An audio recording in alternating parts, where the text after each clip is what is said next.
Evening दोस्तों, all of you, आप सभी का एम.के. शाह क्लासेज में स्वागत है। आज ये घटना चक्र जो कि भारत का भूगोल का एक छठा लेक्चर है, इसमें हम सभी लोग अध्ययन करेंगे भाषाएं। भाषाओं से संबंधित दोस्तों जो महत्वपूर्ण नोट्स हैं उन्हें देखेंगे और उसके बाद उससे संबंधित जो एमसीक्यू पिछले विगत वर्षों में जो पूछे गए हैं पीवाईक्यू क्वेश्चन, उन्हें हम लोग सॉल्व करेंगे। तो इसमें दोस्तों यह चैनल पे पहली बार है तो चैनल को लाइक, शेयर और सब्सक्राइब करें। और साथ ही साथ हम लोग जो है भाषाएं के साथ साथ जो है अफवाह तंत्र में गंगा नदी जो है का अफवाह तंत्र देखेंगे। तो इससे इन दोनों टॉपिक से संबंधित जितने भी जो पॉइंट्स वाइज आपके नोट्स हैं घटना चक्र का वो देखेंगे और उससे संबंधित जो है एमसीक्यू देखेंगे। तो घटना चक्र दोस्तों बहुत ही इंपॉर्टेंट चीजें हैं। इसमें पिछले लगभग में 10 से 15 साल के पेपर दिए रहते हैं और तो जो क्वेश्चन पिछले प्रीवियस ईयर में पूछे गए हैं तो उनको देखेंगे, साथ ही साथ उनसे संबंधित जो फैक्ट्स हैं उनको देख लेते हैं। तो देर न करते हुए वीडियो को शुरू करते हैं दोस्तों। और यदि कोई क्वेरी है तो आप कमेंट बॉक्स के थ्रू बता सकते हैं। तो पहला पॉइंट कह रहा है दोस्तों, कह रहा है कि भारत में हिंदी सर्वाधिक लोगों द्वारा बोली जाने वाली भाषा है। ये पहला पॉइंट ध्यान रखिएगा कि जो हिंदी भाषा है वो भारत में सबसे ज्यादा बोली जाने वाली भाषा है। नेक्स्ट पॉइंट कह रहा है कि भारत में हिंदी के बाद अगर किसी दूसरी भाषा का जो सबसे ज्यादा बोली जाती है वो दोस्तों है बांग्ला भाषा। यानी हिंदी के बाद दूसरे नंबर पर सबसे ज्यादा बोली जाने वाली जो भाषा है वो बांग्ला भाषा है। और नेक्स्ट पॉइंट कर रहा है कि बांग्ला जो कि बंगाली विश्व में छठे नंबर की सबसे जो है ज्यादा बोली जाने वाली भाषा है। अगला पॉइंट कर रहा है कि विश्व में इसके कुल प्रयोगकर्ताओं की संख्या की अगर बात करें तो 267.65 मिलियन ये 2021 के अनुसार है। यानी इतने लोग जो है बंगाली बोलते हैं। नेक्स्ट पॉइंट कह रहा है कि भारत की विभिन्न भाषाओं को निम्न समूहों में विभाजित किया गया है। तो पहला है दोस्तों भारत यूरोपियन भाषा। ये बहुत बार क्वेश्चन बना है। तो भारत यूरोपियन जो भाषा है ये परिवार से संबंधित भाषाएं, यानी भारत यूरोपियन भाषा से संबंधित जो परिवार की भाषाएं हैं उसमें दोस्तों आपका मराठी है, संस्कृत है, पाली है, अंग्रेजी है, प्राकृत, अपभ्रंश, हिंदी, बांग्ला, गुजराती आदि भाषाएं आती हैं। और द्रविड़ भाषा के अंतर्गत दोस्तों द्रविड़ परिवार की जो भाषाएं हैं उसमें तेलुगु, तमिल, मलयालम, कन्नड़ और गोंडी, ओरांव ये भाषाएं जो है द्रविड़ परिवार से संबंधित हैं। और जो ऊपर हम लोगों ने देखा ये भारत यूरोपीय भाषा से संबंधित है। नेक्स्ट पॉइंट कह रहा है कि ऑस्ट्रो एशियाटिक जो समूह की भाषाएं हैं उसमें दोस्तों खासी है, संथाली है और मुंडारी है तथा भूमिज ये जो भाषाएं हैं ये ऑस्ट्रो एशियाटिक समूह की भाषाएं हैं। ये जो है भारतीय जनजातियों द्वारा बोली जाने वाली भाषा है। अगला जो है हम लोग देखते हैं कि इथोनोलॉग जो 2021 है के अनुसार भारत में जो सर्वाधिक प्रयोग की जाने वाली जो भाषाएं हैं तो सबसे ज्यादा भारत में प्रयोग की जाने वाली जो भाषाएं हैं वो पहले नंबर पर दोस्तों हिंदी है। हिंदी की जो उपयोग करने वाले लोगों की संख्या है भारत में वो 596 मिलियन है। बंगाली की बात करें तो 106 million, Marathi 299 million, Telugu 93.9 million और तमिल जो है 76.9 मिलियन लोग बोलने वाले हैं। और साथ ही साथ उर्दू की अगर बात करें तो 62 मिलियन जो है बोलने वाले इनकी संख्या है। आप दोस्तों इसमें और क्वेश्चन बनते हैं कि शास्त्रीय भाषा, जो शास्त्रीय भाषा है इनको देख लेते हैं कि शास्त्रीय जो भाषाएं हैं इसमें भारत सरकार द्वारा तमिल, संस्कृत, कन्नड़, तेलुगु, मलयालम एवं उड़िया को शास्त्रीय भाषा के रूप में घोषित किया गया है। ये ध्यान रखिएगा, पूछ लेता है ऑप्शन दे दिया और एक पूछ लिया कि शास्त्रीय भाषा कौन है। तो ये ध्यान रखिएगा कि संस्कृत, कन्नड़, तेलुगु, मलयालम एवं उड़िया को शास्त्रीय भाषा के रूप में घोषित किया गया है। तमिल भारत की पहली भाषा है जिसे 2004 में शास्त्रीय भाषा का दर्जा प्रदान किया गया। दूसरा है संस्कृत दोस्तों, संस्कृत 2005 में और कन्नड़ एवं तेलुगु को 2008 में, मलयालम को 2013 में और उड़िया को 2014 में शास्त्रीय भाषा का दर्जा दिया गया है। इसी के साथ हम लोग आगे देखते हैं और आगे कह रहा है कि सरकार द्वारा किसी भी भाषा को शास्त्रीय भाषा के रूप में घोषित करने के लिए निम्नलिखित शर्तें होनी चाहिए। और वो शर्तें क्या क्या है? पहला है कि इस भाषा का जो है 1500 से 2000 वर्षों की अवधि का जो है समृद्ध मूल पाठ या इतिहास हो, तभी वो भाषा आपकी शास्त्रीय भाषा की श्रेणी में आएगी। दूसरा कह रहा है कि प्राचीन साहित्य या मूल पाठ का एक भाग जिसे वक्ताओं की पीढ़ियों द्वारा बहुमूल्य विरासत माना जाता है। तीसरा पॉइंट कह रहा है कि संबंधित भाषा की जो साहित्यिक परंपरा मौलिक है और किसी अन्य जो है अन्य बोली वाले जो समुदाय से प्राप्त नहीं है। चौथा है कि शास्त्रीय भाषा और साहित्यिक आधुनिकता से भिन्न होने के कारण शास्त्रीय भाषा तथा उसके अगले रूपों के बीच अंतराल भी हो सकता है। तो ये दोस्तों इससे संबंधित भाषाओं से संबंधित कुछ फैक्ट थे हम लोगों ने देखा, और इससे संबंधित जो क्वेश्चन बनते हैं आपके उनको देख लेते हैं। और वो क्वेश्चन आपके पहला क्वेश्चन कह रहा है कि भारत के संदर्भ में हल्बी हो और कुई ये पद किससे संबंधित है? तो ये दोस्तों जनजातीय भाषा से संबंधित है। राइट ऑप्शन पहले का डी है और ये क्वेश्चन पूछा भी गया है। आगे देखते हैं इसमें क्या फैक्ट दिया कि हल्बी हो कुई जनजाति की भाषाएं। कौन सी जनजाति की भाषाएं? कुई एक जनजाति है और उसकी भाषाएं हल्बी और हो। हल्बी भाषा मुख्यतः बस्तर छत्तीसगढ़ की है और उड़ीसा से महाराष्ट्र तक फैली जो है राज मुरिया हलवा महार परजा लोहार आदि जनजातियां इसे जो है बोलती हैं। हो जो है ये मुंडा परिवार की भाषा है। जो हो जो है मुंडा होल्हा कोल आदि जनजातियों द्वारा बोली जाती है और इसका मुख्य क्षेत्र जो है पश्चिमी सिंहभूम झारखंड, जबकि बोलने वाले उड़िया से महाराष्ट्र तक फैले हैं। कुई या कांध इसका दूसरा नाम है जो कि द्रविड़ियन परिवार की भाषा है। ये मुख्यतः उड़ीसा के कंधमाल में कुई जनजाति द्वारा बोली जाती है। तो ये इससे रिलेटेड फैक्ट था। दूसरा क्वेश्चन कह रहा है कि हिंदी के बाद कौन सी भारतीय भाषा विश्व में सबसे अधिक बोली जाने वाली भाषा है? तो वो दोस्तों अभी हम लोगों ने ऊपर फैक्ट में पढ़ा कि सबसे ज्यादा बोली जाने वाली हिंदी है और दूसरे नंबर पर आपका बंगाली है। तो राइट ऑप्शन 2 का बी होगा। 3 नंबर क्वेश्चन हम लोग देखते हैं और 3 नंबर क्वेश्चन कह रहा है कि इसमें देख लेते हैं फैक्ट। कह रहा है कि 2021 के अनुसार विकल्पों में हिंदी के बाद जो है बंगाली भारतीय भाषा विश्व में सर्वाधिक बोली जाने वाली भाषा है। बंगाली भाषा के वैश्विक स्तर पर कुल 267.65 मिलियन प्रयोगकर्ता यानी बंगाली भाषा का प्रयोग करने वाले हैं। 3 नंबर क्वेश्चन कह रहा है कि भारतीय उपमहाद्वीप में बोली जाने वाली भाषाओं में जो है बोलने वालों की सर्वाधिक संख्या के आधार पर हिंदी के बाद किसका नंबर आता है? ये भी दोस्तों कई बार पूछा गया और दूसरा नंबर पर बांग्ला है, क्योंकि भारतीय उपमहाद्वीप में हिंदी के बाद सबसे अधिक लोगों द्वारा बोली जाने वाली भाषा आपकी बांग्ला है। 4 नंबर क्वेश्चन कह रहा है कि हिंदी के बाद कौन सी भाषा भारत में सबसे अधिक बोली जाती है? तो यहाँ पर भी दोस्तों आपका बंगाली होगा। राइट ऑप्शन 4 का ये होगा। एमपीपीसीएस देखिए 2005 में क्वेश्चन पूछा गया है। 5 नंबर कह रहा है कि निम्नलिखित में भारत का कौन सा सबसे बड़ा जो है भाषाई समूह है? ये आपको बताना है। तो ये दोस्तों इंडो आर्यन जो है ये सबसे बड़ा भाषाई समूह है भारत की। तो ये राइट ऑप्शन 5 का भी होगा। जनगणना 2011 के अनुसार भारत की जो है 78.05% जनसंख्या इंडो आर्यन भाषा समूह से संबंधित है और दूसरे क्रम का जो भाषा समूह है वो दोस्तों द्रविड़ की है, जिनकी संख्या की अगर बात करें तो 19.64% इनकी संख्या है बोलने वाले में। यानी कौन सी भाषा? द्रविड़ परिवार से। तो भाषा परिवार और संबंध जनसंख्या का प्रतिशत ये देख लेते हैं।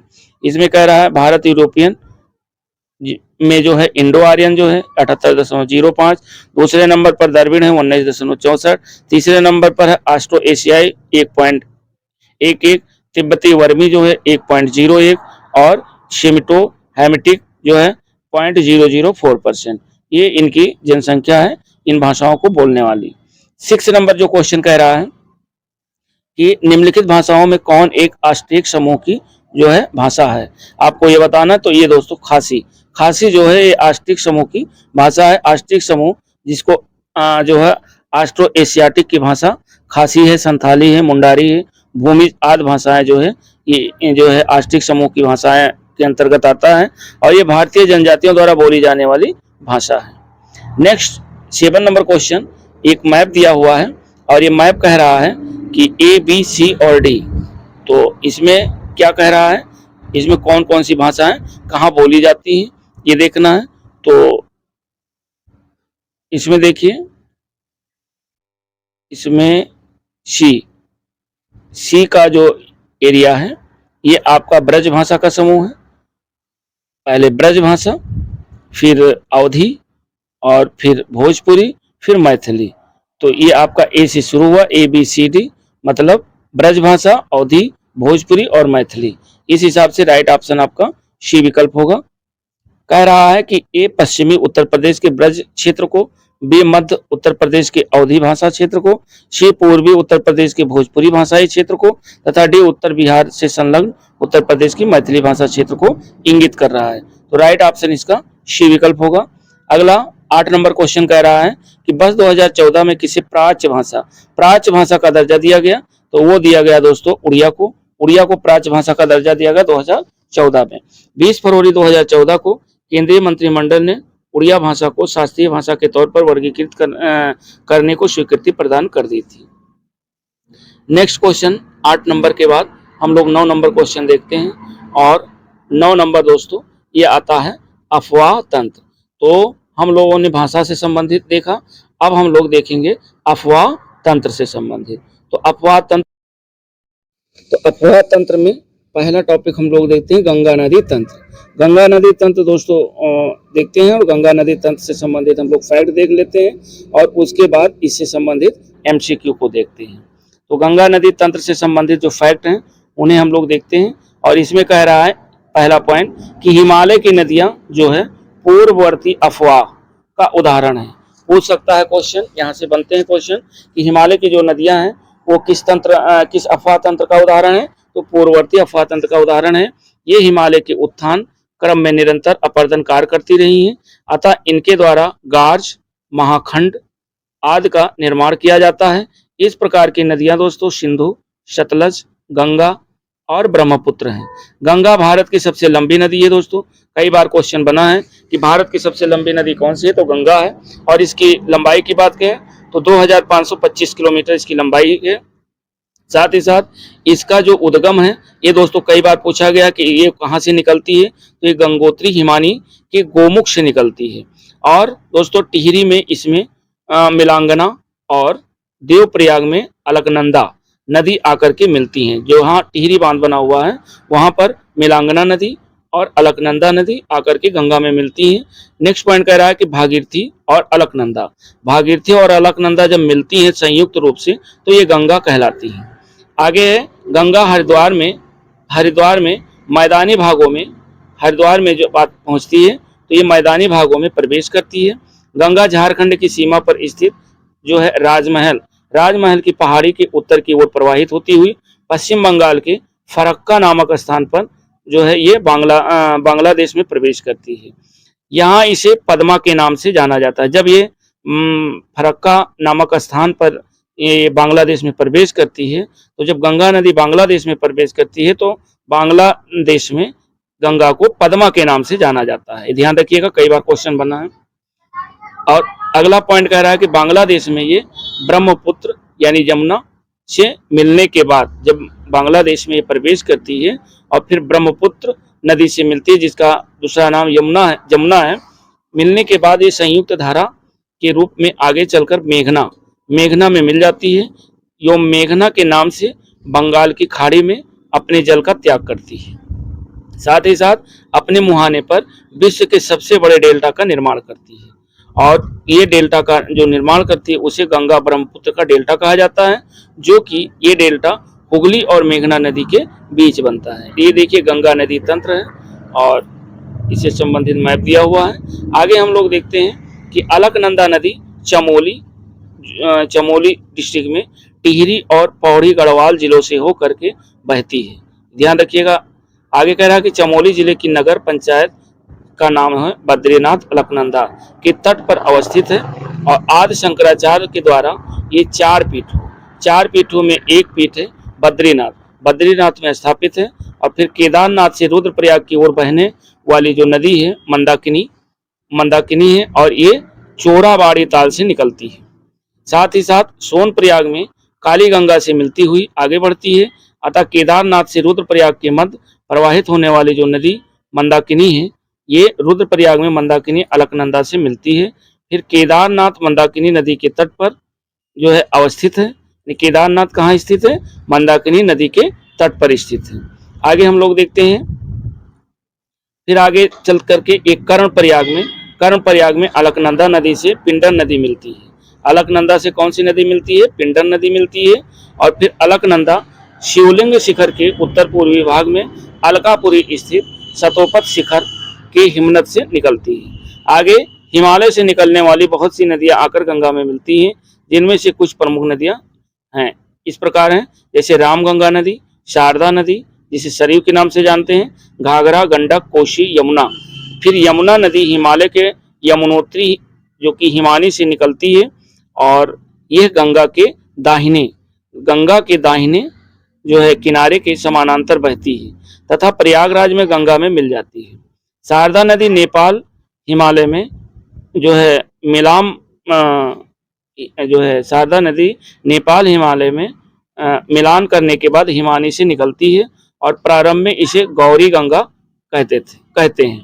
फिर आगे कहता है भारत नेपाल सीमा पर इसे काली नदी कहते हैं। उत्तर प्रदेश के बाराबंकी जिले में ये घाघरा से मिलती है। फिर आगे कोसी नदी नेपाल हिमालय से निकलकर गंगा नदी में मिल जाती है। प्रायः मार्ग बदलने की प्रवृत्ति के कारण इसमें भीषण बाढ़ आती है कोसी नदी में, और इसी कारण इसे बिहार का शोक कहा जाता है। कई बार दोस्तों पूछा गया है कि बिहार का शोक किस नदी को कहा जाता है, तो कोसी नदी को कहा जाता है।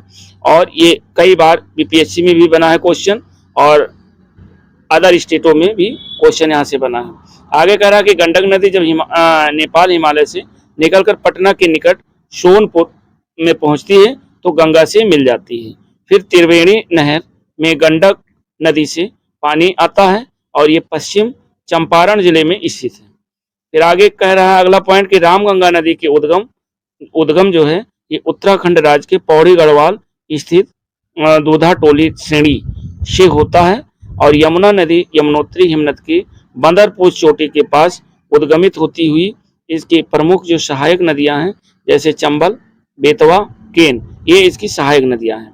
आगे कह रहा है कि अमरकंटक के पठार से निकलने वाली सोन नदी गंगा नदी यानी सोन नदी जो है गंगा के दक्षिणी तट यानी दाहिने तट की मुख्य सहायिका है। साथ ही साथ जो पठार के किनारे पर जल प्रपातों की एक श्रृंखला बनाते हुए उत्तर दिशा की ओर बहती है तथा पटना के निकट गंगा में मिल जाती है। आगे हम लोग जब चलते हैं तो ये आती है दामोदर नदी झारखंड के छोटा नागपुर पठार से निकलती है और हुगली नदी के समुद्र में गिरने के पूर्व उससे मिलती है। फिर आगे कहता है कि दामोदर नदी में अचानक बाढ़ आ जाने के कारण इसे बंगाल का अभिशाप कहा जाता है। ये ध्यान रखिएगा कि बंगाल का अभिशाप किसे कहा जाता है, तो दामोदर नदी को। फिर आगे जो है चंबल नदी के मध्य प्रदेश के महू के निकट से निकलती है तथा ये पहले उत्तर दिशा में प्रवाहित होकर कोटा जो कि राजस्थान में पड़ता है के निकट गार्ज का निर्माण करती है, और साथ ही साथ यह नदी राजस्थान के जो है सवाई माधोपुर और धौलपुर से होती हुई अंत में यमुना से मिल जाती है। गोमती नदी के उद्गम क्षेत्र जो कि गोमतताल, फुलहर झील जिला पीलीभीत ये उत्तर प्रदेश में है, और ये गंगा नदी की एकमात्र सहायक नदी है। और इसका उद्गम दोस्तों मैदानी क्षेत्रों से हुआ है। कई बार क्वेश्चन बना है कि जो है जैसे फुलहर झील कहाँ स्थित है, तो फुलहर झील पीलीभीत में स्थित है जो कि उत्तर प्रदेश में है। और इसका फुलहर झील जो है ये कहाँ से निकलती है, तो मैदानी क्षेत्रों से इसका उद्गम होता है। आगे हम लोग देखते हैं कि नदी उद्गम और संगम। गंगा नदी का उद्गम गंगोत्री हिमानी गोमुख से हुआ है और ये संगम बंगाल की खाड़ी में होता है। यमुना की बात करें तो यमुनोत्री हिमानी जो कि बंदरपूछ के नाम से है, यहाँ से ये उद्गम होता है, और गंगा प्रयागराज इलाहाबाद में आकर के मिल जाती है। शारदा को काली नदी के नाम से भी जाना जाता है, और इसका जो है मिलान हिमानी जो कि नेपाल हिमालय में है, और यहाँ पर ये उद्गम होता है, और घाघरा जो कि बाराबंकी में आकर के मिलती है। ऐसे कोसी जो है गोसाईथान नेपाल हिमालय से निकलती है और गंगा में आकर मिल जाती है। गंडक की बात करें तो ये नेपाल हिमालय से निकलकर गंगा सोनपुर पटना में आकर के मिलती है। वहीं रामगंगा जो है दूधा टोली श्रेणी उत्तराखंड से निकलती है और आकर के गंगा में मिलती है। आगे हम लोग देखते हैं कि सोन नदी ये अमरकंटक पठार से निकलती है और गंगा में आकर पटना के निकट गंगा में आकर के मिल जाती है। दामोदर नदी छोटा नागपुर पठार से निकलकर हुगली जो कि कोलकाता के निकट है और वहां आकर के मिलती है। चंबल जो है महू ये मध्य प्रदेश से निकल उद्गम होता है और यमुना इटावा के पास निकट जो है आकर के चंबल नदी मिलती है। गोमती की बात करें तो ये गोमत ताल से निकलकर जो कि फुलहर झील के नाम से प्रसिद्ध है और आकर के गंगा में मिलती है। तो अब ये दोस्तों इससे रिलेटेड जो है हम लोग क्वेश्चन देखते हैं और पहला क्वेश्चन कह रहा है कि गंगा नदी का उद्गम कहाँ है? तो गंगा नदी दोस्तों पूर्ववर्ती अफवाह से निकलती है, यानी गंगा नदी पूर्ववर्ती अफवाह का एक उदाहरण है। अगला पॉइंट हम लोग देखते हैं, यानी अगला क्वेश्चन, और अगला क्वेश्चन कह रहा है कि बांग्लादेश में गंगा नदी को पुकारा जाता है। तो बांग्लादेश में गंगा नदी को किस नाम से पुकारा जाता है दोस्तों? पद्मा के नाम से पुकारा जाता है, क्योंकि गंगा हरिद्वार में मैदानी भागों में प्रवेश करती है। झारखंड की सीमा पर स्थित राजमहल की पहाड़ी के उत्तर की ओर प्रवाहित जो है होती हुई पश्चिम बंगाल के फरक्का नामक स्थान पर यह बांग्लादेश में प्रवेश करती है। यहाँ इसे पद्मा के नाम से जाना जाता है। अगला क्वेश्चन 3 नंबर कह रहा है कि बांग्लादेश में प्रवेश करने के बाद गंगा नदी को निम्नलिखित में से किस नाम से जाना जाता है? तो जब बांग्लादेश में प्रवेश करती है तो इसे पद्मा के नाम से जाना जाता है। नेक्स्ट क्वेश्चन 4 नंबर कह रहा है कि बांग्लादेश में प्रवेशोपरांत, यानी जब बांग्लादेश में गंगा नदी प्रवेश करती है तो क्या कहलाती है? तो पद्मा के नाम से जाना जाता है। राइट ऑप्शन 4 का ए।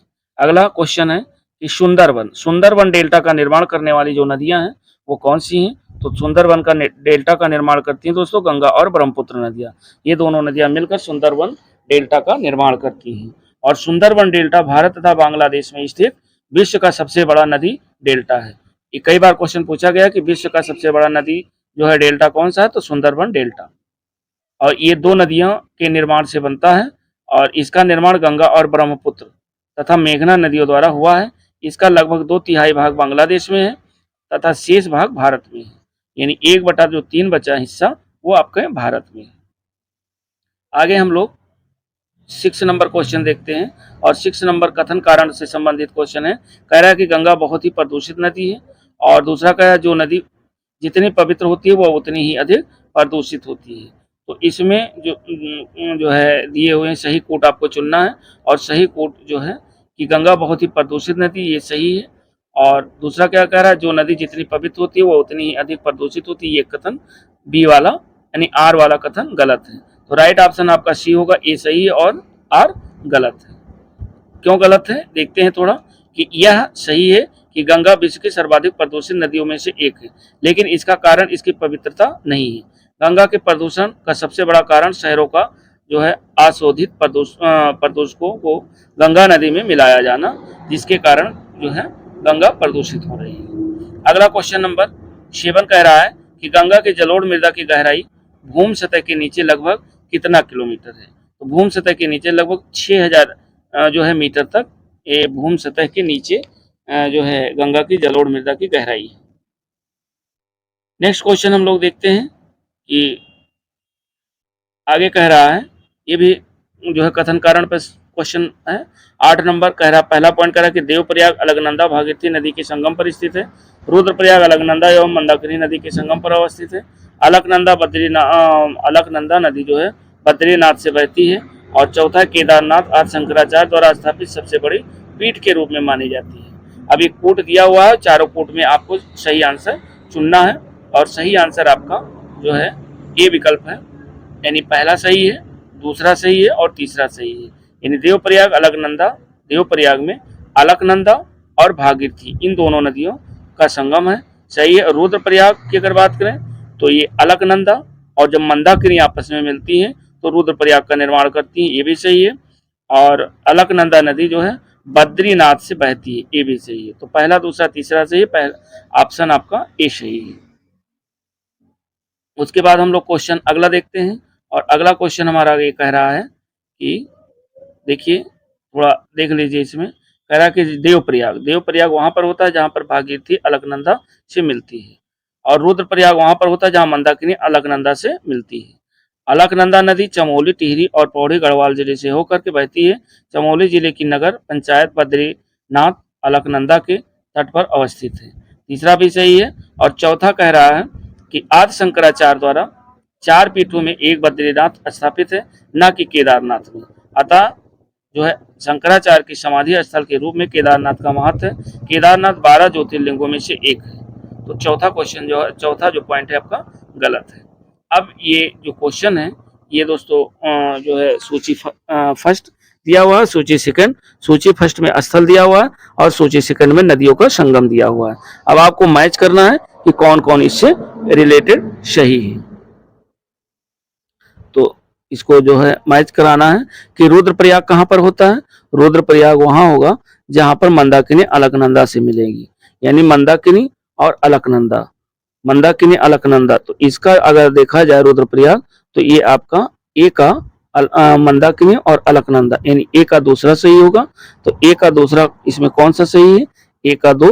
तो इस हिसाब से अगर देखा जाए तो ए का 2 एक भी सही नहीं है।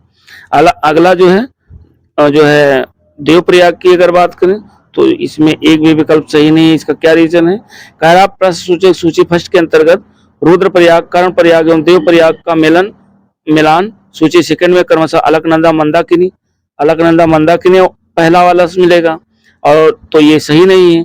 फिर दूसरा है अलकनंदा पिंडर और अलकनंदा पिंडर एवं भागीरथी नदी जब मिलेंगी तो अलकनंदा से हो रहा है, जबकि नंद प्रयाग और विष्णु गंगा नदी मंदाकिनी से सुमेलित नहीं आता। नंद प्रयाग अलकनंदा और मंदाकिनी नदियों के संगम स्थल के लिए प्रसिद्ध है। आयोग ने इस प्रश्न का उत्तर बी को माना था। तो आपके हिसाब से अगर बी देखा जाए तो बी ए का दूसरा होना चाहिए, और ए का दूसरा आपका खाली बी में एक ही मिल रहा है। इस हिसाब से आप लगा सकते हैं कि बी विकल्प सही है, क्योंकि एक ही आपका मैच हो रहा है, ए का दूसरा, और किसी में दूसरा है नहीं। तो एलिमिनेट अगर करना चाहें तो ए एलिमिनेट हो जाएगा, सी एलिमिनेट हो जाएगा और डी एलिमिनेट हो जाएगा। इस हिसाब से राइट ऑप्शन आपका बी निकल करके आएगा। 10 नंबर क्वेश्चन देखते हैं। 10 नंबर क्वेश्चन कह रहा है कि मंदाकिनी नदी किस जल प्रवाह अथवा मुख्य नदी से संबंधित है। तो मंदाकिनी जो नदी है वो दोस्तों अलकनंदा से जल प्रवाह से संबंधित है। यानी मंदाकिनी नदी चौराबाड़ी ताल से निकलती है तथा इस सोन प्रयाग में काली गंगा से मिलती हुई आगे बढ़ती है। बद्रीनाथ के दक्षिण में रुद्रप्रयाग नामक स्थान पर ये अलकनंदा से मिलती है। तो इसका जो राइट ऑप्शन होगा 10 का, वो ए विकल्प होगा, अलकनंदा। अगला क्वेश्चन हम लोग देखते हैं, और अगला कह रहा है, अगला क्वेश्चन ये है कि पूर्वी धौली गंगा जो सहायक नदी है किसकी है। तो पूर्वी जो धौली गंगा है ये सहायक नदी है काली नदी की, काली नदी की सहायक नदी है। पूर्वी धौली गंगा नदी जो काली नदी की सहायक नदी है, और साथ ही साथ काली नदी लिपुलेख दर्रे के पास काला पानी से निकलती है, और इसकी प्रमुख सहायक नदियों में गोरी है और कुथु जंगती है, सरजू है, लोहावती है और लधिया आदि नदियां मिलती हैं। आगे 12 नंबर क्वेश्चन कह रहा है कि निम्नलिखित स्थलों में से कहां पर भागीरथी और अलकनंदा। तो जब भागीरथी और अलकनंदा दोनों नदियां मिलती हैं तो उस स्थल को क्या कहा जाता है, उसे दोस्तों देवप्रयाग के नाम से जाना जाता है। ध्यान रखिएगा, यहाँ से क्वेश्चन बनते हैं। तो भागीरथी और अलकनंदा मिलेंगे तो देवप्रयाग, ध्यान रखिएगा। अगला क्वेश्चन कह रहा है, इसमें फैक्ट देख लेते हैं कि देवप्रयाग उत्तराखंड के टिहरी गढ़वाल जिले में स्थित प्रसिद्ध तीर्थ स्थल है। ये अलकनंदा तथा भागीरथी नदियों के संगम पर स्थित है। इसी संगम स्थल के बाद से नदी को गंगा के नाम से जाना जाता है। देवप्रयाग उत्तराखंड के पंच जो है प्रयागों में से एक माना जाता है। विष्णु प्रयाग में धौली गंगा और अलकनंदा नदियों का संगम होता है। अगला 13 नंबर क्वेश्चन कह रहा है कि निम्नलिखित में किस स्थल पर अलकनंदा तथा भागीरथी का संगम होता है। यानी अलकनंदा और भागीरथी जब मिलती हैं तो उसे देवप्रयाग के नाम से जाना जाता है। कई बार ये क्वेश्चन रिपीट किया गया है, ध्यान रखिएगा। अगला क्वेश्चन 14 नंबर कह रहा है कि निम्नलिखित नगरों में अलकनंदा एवं भागीरथी कहाँ मिलकर के गंगा नदी बनाते हैं। तो अलकनंदा और भागीरथी जब मिलेंगे तो वो देवप्रयाग का निर्माण करेंगे। तो राइट ऑप्शन 14 का क्या हो जाएगा, डी विकल्प। 15 नंबर क्वेश्चन की बात करें तो कह रहा है कि उस नदी का नाम बताइए जो केदारनाथ से रुद्रप्रयाग के मध्य बहती है। यानी केदारनाथ से रुद्रप्रयाग तक बहती है, और उस नदी का नाम है दोस्तों मंदाकिनी। राइट ऑप्शन 15 का होगा, डी विकल्प। 16 नंबर क्वेश्चन हम लोग देखते हैं, और 16 नंबर क्वेश्चन कह रहा है कि निम्नलिखित में से किस नदी के तट पर बद्रीनाथ का प्रसिद्ध मंदिर स्थित है? तो बद्रीनाथ का प्रसिद्ध मंदिर स्थित है दोस्तों अलकनंदा, यानी 16 का राइट ऑप्शन आपका ए विकल्प होगा। और साथ ही साथ इसमें कुछ फैक्ट देख लेते हैं। कहता बद्रीनाथ का प्रसिद्ध मंदिर अलकनंदा नदी के तट पर स्थित है, जबकि केदारनाथ मंदाकिनी नदी के तट पर अवस्थित है। ये ध्यान रखिएगा, जो केदारनाथ है ये मंदाकिनी नदी के तट पर, और जो बद्रीनाथ है ये अलकनंदा नदी के तट पर। क्वेश्चन जरा सा मतलब एक ही टाइप से लग रहा है, लेकिन कंफ्यूजन हो सकता है, और ये ध्यान रखिएगा, जरा सा जो है दिमाग हटा और क्वेश्चन ही गलत हो जाएगा। इसलिए ध्यान रखिएगा कि बद्रीनाथ जो बना हुआ है ये अलकनंदा नदी के तट पर और केदारनाथ मंदाकिनी नदी के तट पर स्थित है। अगला 17 नंबर क्वेश्चन कह रहा है कि भारत की सबसे बड़ी जो वाह नदी है वो कौन सी है? तो वो दोस्तों गंगा नदी है। सबसे ज्यादा जो है लंबाई वाली जो नदी है गंगा नदी। दूसरे नंबर पर गोदावरी, फिर नर्मदा, फिर महानदी आती है। और इनका ये किलोमीटर दिया हुआ है कि कितने कितने किलोमीटर इनकी लंबाई है। अगला क्वेश्चन देखते हैं कि भारत की सबसे लंबी नदी कौन सी है? तो वो दोस्तों आपकी गंगा नदी है, जो कि सबसे लंबी है। गंगा भारत की सबसे लंबी नदी है, और गंगा नदी की लंबाई की अगर बात करें तो 2525 किलोमीटर है। ब्रह्मपुत्र तथा सिंधु नदी की लंबाई की दृष्टि से गंगा से अधिक है, परंतु इनका जो विस्तार है वो भारत में अपेक्षाकृत कम है। गोदावरी प्रायद्वीपीय भारत की प्रमुख नदी है और इसे दक्षिण गंगा भी कहा जाता है। अगला क्वेश्चन हम लोग देखते हैं, और अगला क्वेश्चन देखिए कई बार पूछा गया क्वेश्चन, कह रहा है कि भागीरथी नदी निकलती है। तो भागीरथी नदी कहाँ से निकलती है? ये गोमुख से निकलती है। भागीरथी नदी गोमुख से निकलती है। वेरी वेरी इंपॉर्टेंट क्वेश्चन है। और देख लेते हैं कि भागीरथी जो है ये गंगोत्री से लगभग 18 किलोमीटर दूर शिवलिंग शिखर के नीचे गंगोत्री हिमनद के गोमुख से निकलती है। आगे हम लोग देखते हैं 20 नंबर क्वेश्चन, और 20 नंबर क्वेश्चन कह रहा है कि गंगा नदी की एकमात्र सहायक नदी जो है जिसका उद्गम मैदानी जो है क्षेत्रों से हुआ है, तो उसे आपको चिन्हित करना है। तो वो दोस्तों आपकी गोमती नदी है, जो कि मैदानी क्षेत्रों से इसका उद्गम हुआ है। गोमती नदी का उद्गम क्षेत्र गोमत ताल फुलहर झील जिला पीलीभीत उत्तर प्रदेश में है। ये गंगा नदी की एकमात्र सहायक नदी है जिसका उद्गम मैदान से है, यानी एकमात्र सहायक नदी जिसका उद्गम जो है मैदानी क्षेत्रों से है। अगला कथन कारण से संबंधित क्वेश्चन देखते हैं। कह रहा है दिल्ली आगरा के मध्य वर्ष के अधिकांश समय में यमुना नदी जो है मृत हो जाती है, यानी सूख जाती है। और अगला कह रहा है कि यमुना असतत वाहिनी नदी है। तो असतत वाहिनी नदी ये तो गलत है, तो ये 21 का पहला सही है और दूसरा गलत है, यानी राइट ऑप्शन आपका सी विकल्प होगा, ये सही है और परंतु आर गलत है। 21 नंबर के बाद हम लोग 22 नंबर क्वेश्चन देखते हैं, और 22 नंबर कह रहा है कि निम्नलिखित नदियों में से कौन यमुना नदी की सहायक नदी नहीं है? यानी आपको ये बताना है कि यमुना की सहायक नदी कौन नहीं। तो बेतवा दोस्तों यमुना की सहायक है, केन यमुना की सहायक है, और चंबल यमुना की सहायक है। लेकिन रामगंगा नदी जो है ये यमुना की सहायक नदी नहीं है। रामगंगा नदी गंगा की सहायक नदी है, न कि यमुना की, जबकि चंबल, बेतवा और केन ये यमुना की सहायक नदियां हैं। ध्यान रखिएगा, इंपॉर्टेंट क्वेश्चन है। अगला है यमुना नदी का जो उद्गम स्थल है ये कहाँ से निकलती है, यानी यमुना नदी। तो यमुना नदी दोस्तों बंदरपूछ से निकलती है, यानी यमुना नदी यमुनोत्री हिमनद के बंदरपूछ चोटी के पास से उद्गम होता है इसका। तो ये 23 नंबर क्वेश्चन।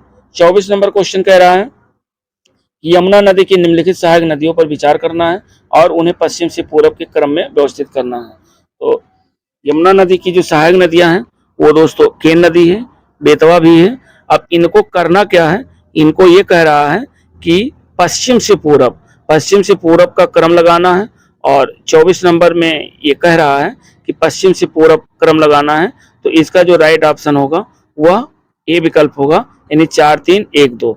4 3 1 2 का मतलब ये हुआ कि पहले रामगंगा नदी सबसे जो है रामगंगा नदी नहीं, ये 24 नंबर है, सबसे पहले जो है चंबल नदी, यानी पश्चिम से पूरब, तो सबसे पश्चिम में चंबल, फिर आपका जो है 1 2, और यानी उसके बाद जो है केन नदी आएगा।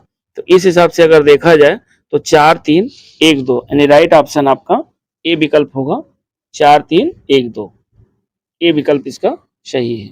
यानी यमुना नदी की जो सहायक नदियां हैं पश्चिम से पूरब के क्रम में, तो सबसे पहले चंबल पड़ेगा, फिर सिंध, फिर बेतवा, फिर केन। चंबल नदी मध्य प्रदेश के महू के निकट से निकलती है, और ये नदी राजस्थान के सवाई माधोपुर और धौलपुर से होती हुई अंत में यमुना में जाकर के मिल जाती है।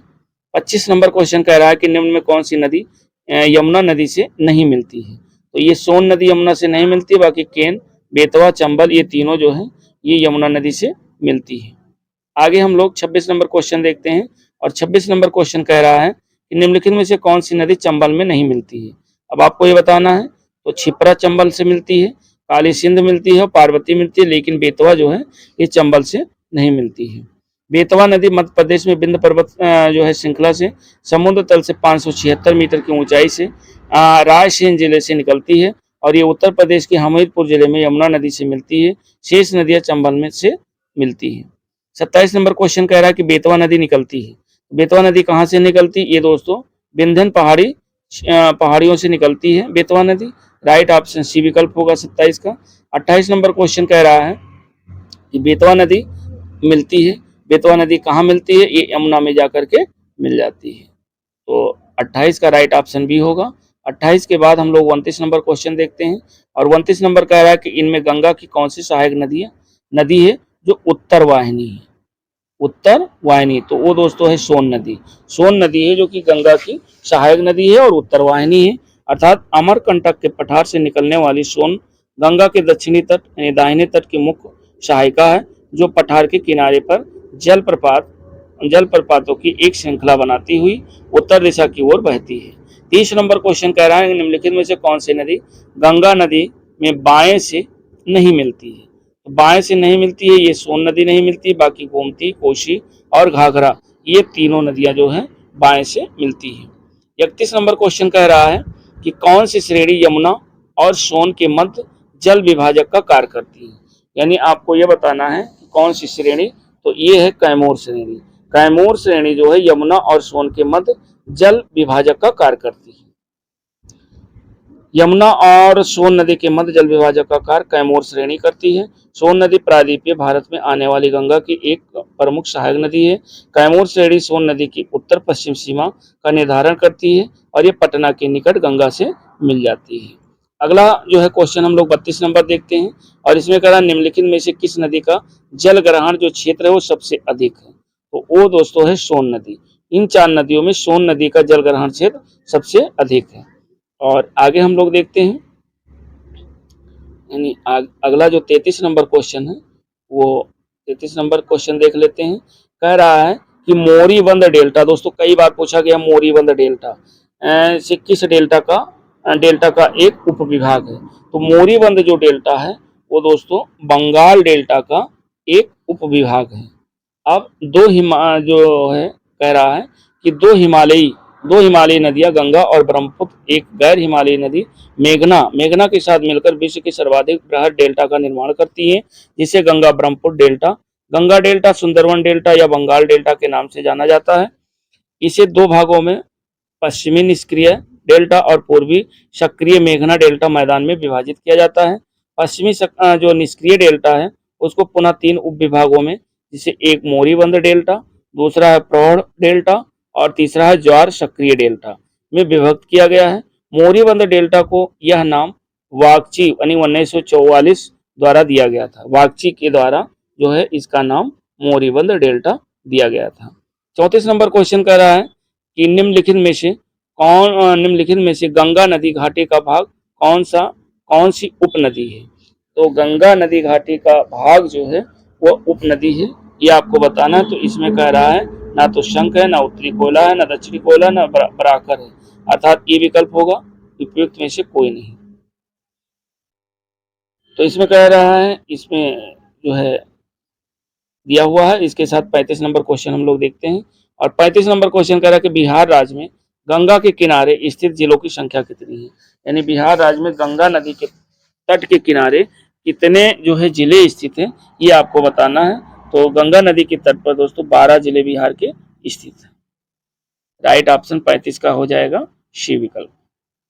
35 नंबर के बाद हम लोग देखते हैं, कह रहा बिहार राज्य के 12 जिले गंगा नदी के तट पर अवस्थित हैं, जिसमें सारण, बक्सर, भोजपुर, पटना, वैशाली, समस्तीपुर, बेगूसराय और लखीसराय, मुंगेर, खगड़िया और भागलपुर तथा कटिहार ये शामिल हैं। अगला क्वेश्चन 36 नंबर कह रहा है कि बिहार के किस जिले में गंगा नदी सबसे लंबी है। तो ये सबसे ज्यादा लंबी है दोस्तों पटना। पटना में गंगा नदी जो है सबसे लंबी है। अगला क्वेश्चन हम लोग 37 नंबर देखते हैं और 37 नंबर क्वेश्चन कह रहा है 37 नंबर क्वेश्चन कह रहा है कि निम्नलिखित में से कौन सी एक नदी भागीरथी गंगा नदी बेसिन का हिस्सा नहीं है, ये आपको बताना है। तो इसमें पुनपुन नदी है, अजय नदी है और जलांगी नदी है, लेकिन जोंक नदी जो है ये भारतीय गंगा नदी बेसिन का हिस्सा नहीं है। अब बेसिन में देख लेते हैं दोस्तों कौन कौन सी नदी आती हैं कि जोंक नदी महानदी जो है बेसिन का हिस्सा है, जो कि महानदी की सहायक नदी है और जो भारत के उड़ीसा एवं छत्तीसगढ़ राज्यों से होकर प्रवाहित होती है। पुनपुन, अजय एवं जलांगी नदी, जलांगी गंगा नदी ये बेसिन का हिस्सा है।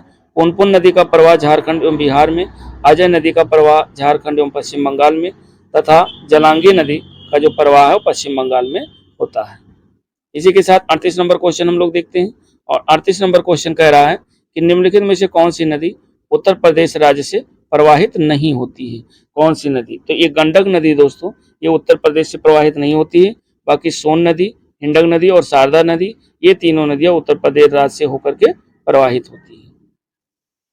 आगे हम लोग देखते हैं 39 नंबर क्वेश्चन और 39 नंबर क्वेश्चन कह रहा है 39 नंबर यानी 38 नंबर ही क्वेश्चन है और इसके बाद जो है हमारा आ जाता है, इसमें थोड़ा फैक्ट देख लेते हैं कि गंगा नदी उत्तर प्रदेश राज्य से प्रवाहित नहीं होती है और यह नदी नेपाल से निकलकर बिहार में प्रवेश करती है तथा सोनपुर पटना के निकट गंगा से मिल जाती है। सोन, हिंडन एवं शारदा नदी उत्तर प्रदेश राज्य से प्रवाहित होती है। तो ये दोस्तों रहा हमारा जो है अफवाह तंत्र के अंतर्गत गंगा नदी तंत्र। अब उसके बाद आएगा ब्रह्मपुत्र नदी तंत्र, ये अगले जो है लेक्चर में कवर किया जाएगा गंगा नदी तंत्र। तो दोस्तों वीडियो कैसी लगी? वीडियो अच्छी लगे तो लाइक, शेयर और सब्सक्राइब जरूर करें। साथ ही साथ जो है अगर चैनल पे पहली बार हैं तो चैनल को लाइक, शेयर और सब्सक्राइब करें और अपने मित्रों के साथ शेयर जरूर करें, क्योंकि जो है अगर आप शेयर करेंगे तो आपके मित्र भी इससे लाभान्वित होंगे। और मिलते हैं नेक्स्ट वीडियो के साथ, तब तक के लिए दोस्तों नमस्कार, जय हिंद।